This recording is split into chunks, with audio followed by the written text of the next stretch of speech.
Evet. Evet. Bravo Kira. Çulluk abi. Atmıyoruz abi. Atmıyoruz. Biz bu işin zevkini yaşamaya geldik ya. Etçi miyiz abi biz? Bravo Kira. Bravo Kira.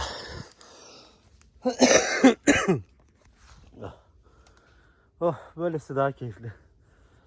Tüfeksiz. Oh.